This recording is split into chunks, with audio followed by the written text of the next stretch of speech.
The eruption itself lasted only a few violent hours, but the danger stretched on for more than a century, starting the moment this island tore itself apart on August 27, 1883. And that first collapse was just the opening scene.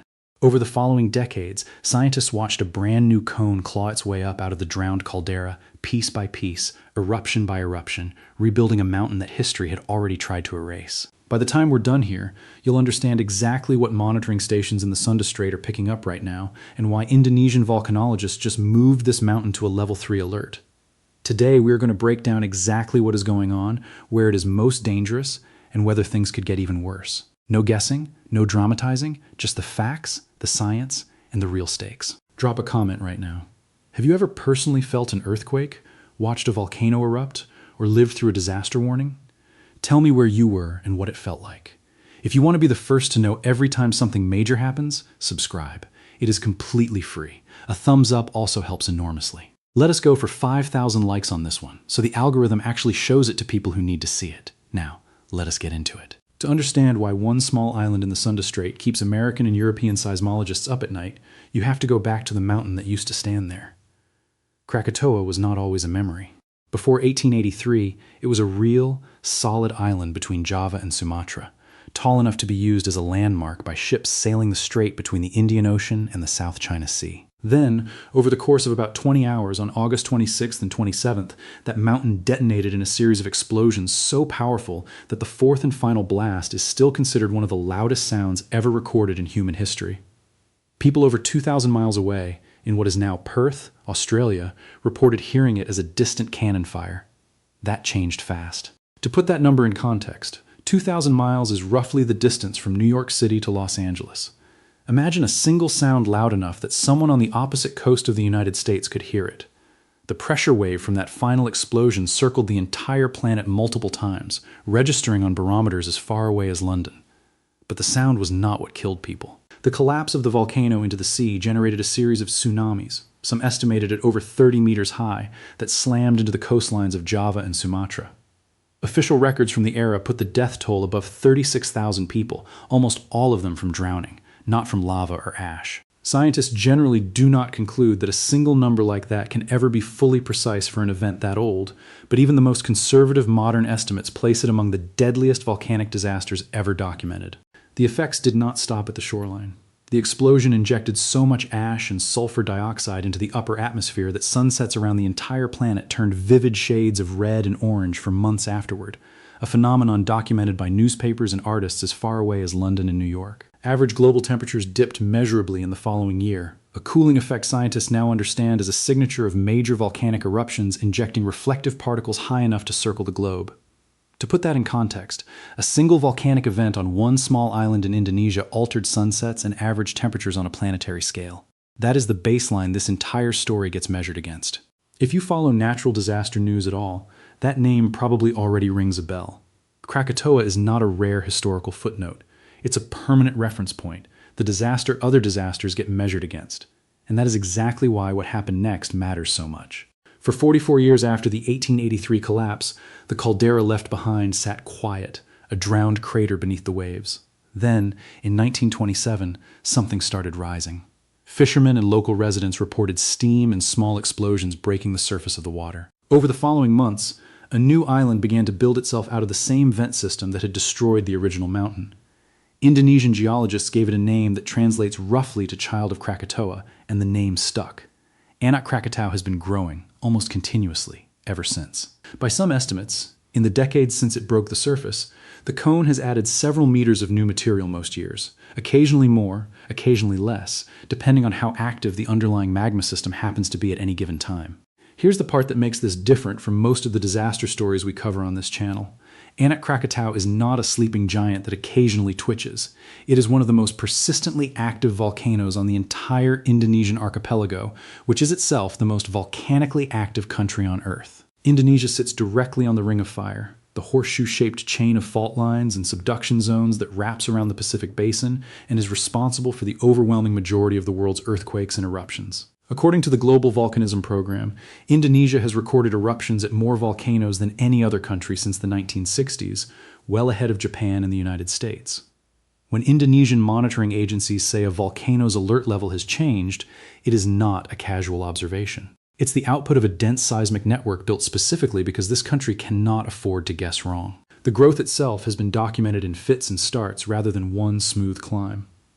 Researchers tracking the cone through the 20th century recorded periods where it added several meters of height in a single active year, followed by quieter stretches where growth slowed to almost nothing. Some of those active phases were dramatic enough to be witnessed directly by scientists studying the island, who described near-continuous small explosions building the cone layer by layer, almost like watching, in fast motion, the same process that built the original mountain over thousands of years. To put that in context, geologists are essentially watching a volcano rebuild itself in real time, on a human timescale rather than a geological one, which is part of why this particular island has become one of the most closely studied young volcanoes on the planet. But here is the part nobody outside Indonesia really talks about. Anak Krakatau does not just erupt occasionally like a typical stratovolcano, because it sits on a young, unstable cone built directly on top of a collapsed caldera. Its flanks are structurally weak.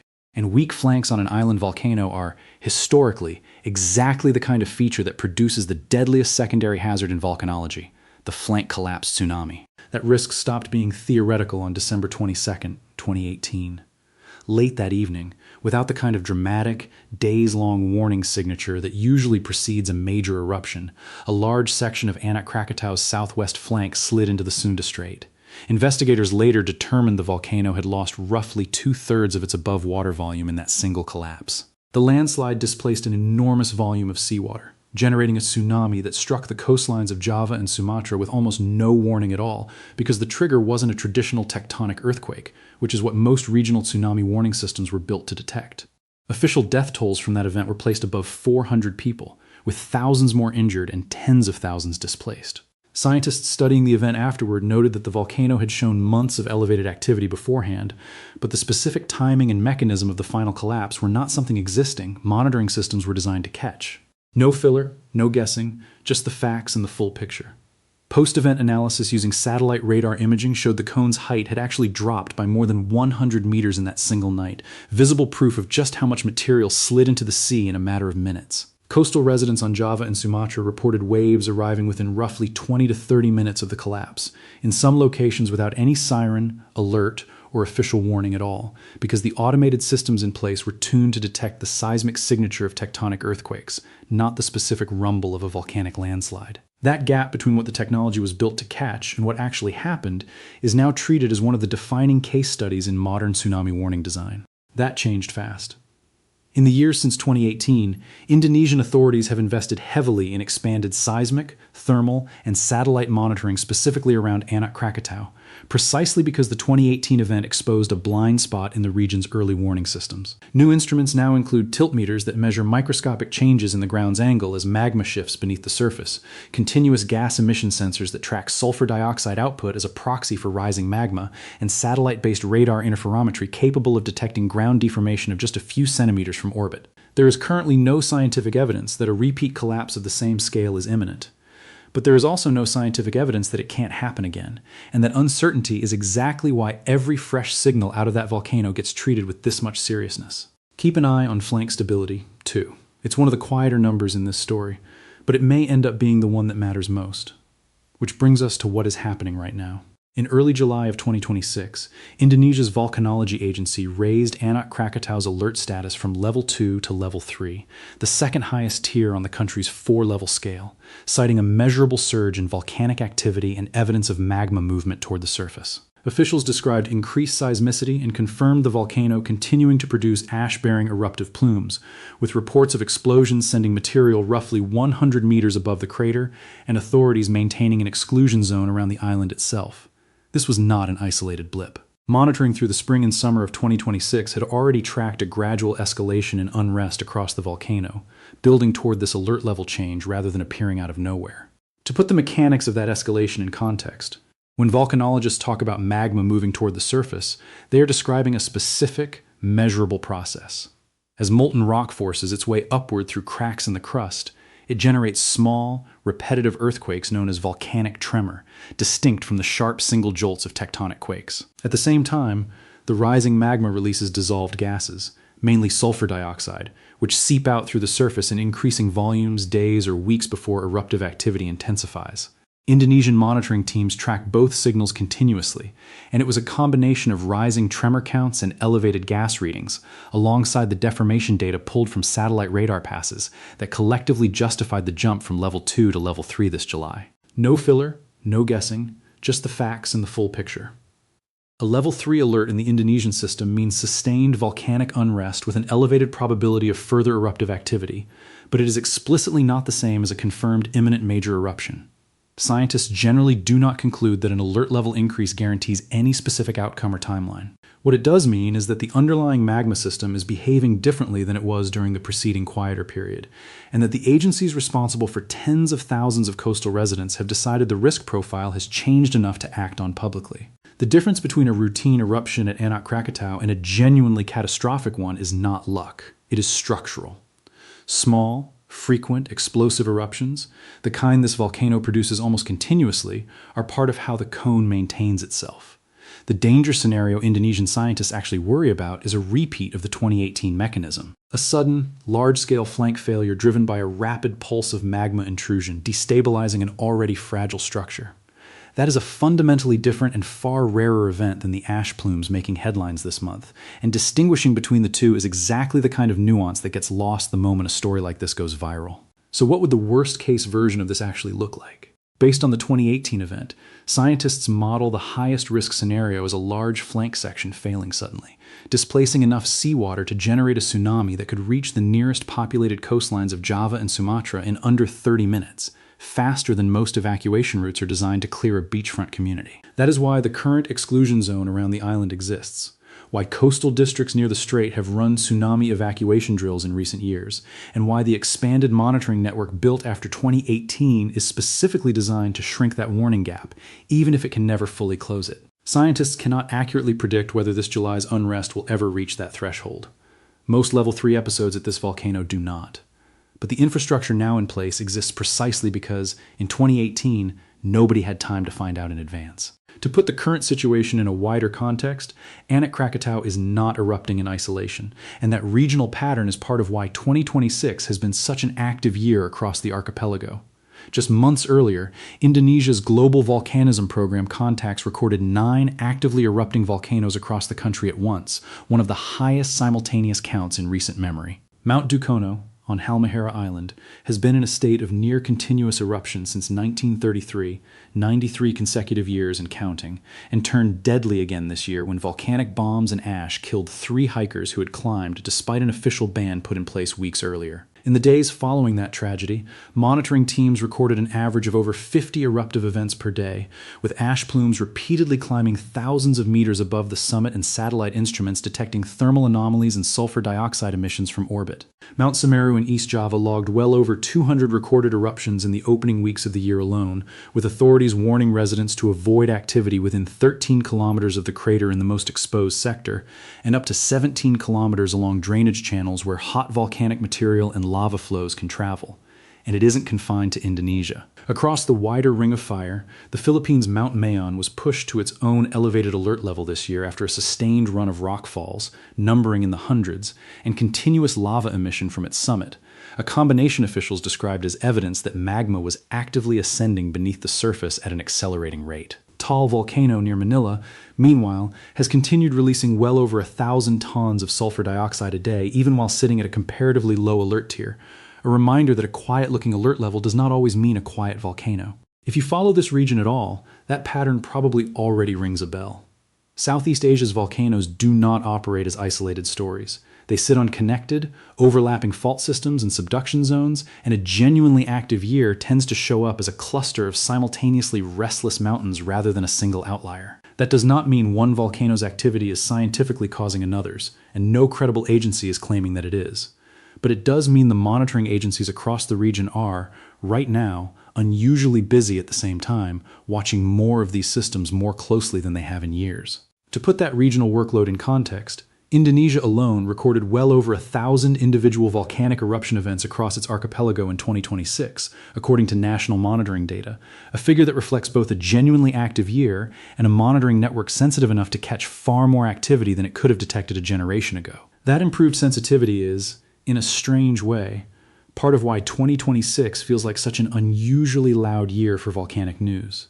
Scientists are not just watching more eruptions happen, they are watching more eruptions than ever before, because the tools finally exist to see them clearly. None of this is happening in a vacuum of unprepared communities. Coastal districts along the Sunda Strait have run tsunami evacuation drills in recent years specifically built around the lessons of 2018, teaching residents to recognize sudden, unexplained changes in sea level or a distant rumble as a reason to move to higher ground immediately without waiting for an official siren that a volcanic landslide might outrun. Fishing communities on both the Java and Sumatra sides of the strait have adjusted informal practices too, with many boat operators now avoiding overnight anchorage close to the island whenever the alert level rises, choosing instead to pull vessels further up the shore than they otherwise would. Tour operators who once ran boat trips out to view the volcano up close have scaled those excursions back or suspended them entirely during elevated alert periods, a direct response to the exclusion zone Indonesian authorities maintain around the island at level 3 and above. To put the human stakes in context, the coastlines flanking the Sunda Strait are home to dense fishing and farming communities, along with growing tourism infrastructure catering to both domestic Indonesian travelers and international visitors drawn to the region's beaches and volcanic scenery. A significant tsunami event reaching those shores within the 20 to 30-minute window seen in 2018 would give emergency services almost no time to coordinate a large-scale response, which is exactly why the burden has shifted toward automatic, instrument-triggered warnings rather than relying on human observation alone. Newer systems combine seismic tremor detection with rapid sea level sensors positioned closer to the island than existing infrastructure could manage a decade ago, cutting the theoretical warning time even if it can never be stretched to zero risk. Keep an eye on official bulletins over the coming weeks, too. Indonesia's volcanology agency publishes daily updates on Anak Krakatau's seismicity, visual observations, and alert status, and those bulletins are the single most reliable way to track whether this July's unrest is settling back down or continuing to build. Sudden jumps in daily earthquake counts, a shift from ash-only explosions to visible incandescent material at night, or any report of harmonic tremor, a specific continuous seismic signal associated with sustained magma movement, would all be considered significant escalations by the scientists watching this volcano professionally. So what actually comes next? In the near term, expect continued small to moderate ash eruptions from Anak Krakatau, continued exclusion zone enforcement around the island, and continued daily bulletins from Indonesian volcanologists tracking seismicity and gas output. Alert level 3 can persist for weeks or months without escalating further, and it can also, in rarer cases, be a step towards something larger. Scientists cannot accurately predict the exact timing or scale of the next major event at any active volcano, and Anak Krakatau is no exception. What they can do, and what this current alert change represents, is respond to real-time data with real caution, adjusting exclusion zones and public warnings as the underlying signals shift. The difference between this story fading quietly off the news cycle in a few weeks and this story becoming the next major headline out of Southeast Asia comes down to a small set of measurable signals: tremor counts, gas output, ground deformation, and flank stability. None of those numbers are secret. Indonesian and international monitoring agencies publish them continuously, precisely so that residents, scientists, and yes, channels like this one are all working from the same real data instead of speculation. That is the story of a volcano that was born out of the deadliest eruption in recorded history, rebuilt itself for nearly a century, proved in 2018 that it could still kill hundreds of people with almost no warning, and is, as of this month, giving scientists enough reason to move it back up the alert scale. No guessing, no dramatizing, just the facts, the science, and the real stakes. If you want to be the first to know the moment something like this escalates anywhere on Earth, subscribe, hit that like button, and turn on notifications. Because this is exactly the kind of story that can change within days, not months. Let us go. See you in the next one.